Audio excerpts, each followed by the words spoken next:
ஒலிம்பிக்ல இருந்து வினேஷ் போகத் தகுதி நீக்கும் காரணம் 100 கிராம் எடை அதிகமா இருக்கான்.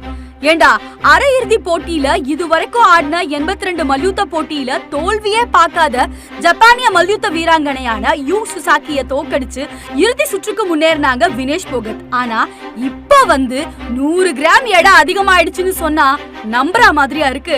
இதுக்கு பின்னாடி இருக்கிற கேவலமான அரசியல் எல்லாருக்குமே தெரியும். இந்தியாவுக்கு தங்க பதக்கமே இல்லனாலும் பரவாயில்ல, இவங்க ஜெயிக்க கூடாதுன்னு அரசியல் காரணத்துக்காக இந்தியா ஒலிம்பிக் கமிட்டி இந்த கேவலமான வேலையை பார்த்திருக்காங்க. இதுக்கு காரணம் சந்தேகமே வேணாம், மோடி தான். பாஜகவோட எம்பி பிரிஜ் பூஷனால பாலியல் துன்புறுத்தல் செய்யப்பட்ட மல்யுத்த வீராங்கனை தான் வினேஷ் போகத். அதுக்கப்புறம் சாக்ஷி மாலிக் எங்களுக்கு நீதி வேணும்னு ரோட்ல இறங்கி போராடினாங்க. ஆனா மோடி உட்பட பாஜகவை சேர்ந்த யாருமே அவங்களுக்கு ஒரு ஆறுதல் வார்த்தை கூட சொல்லல. அதுக்கு மாறா பிரிஜ் பூஷனோட பிசினஸ் பார்ட்னர் சஞ்சய் சிங்க்கு மல்யுத்த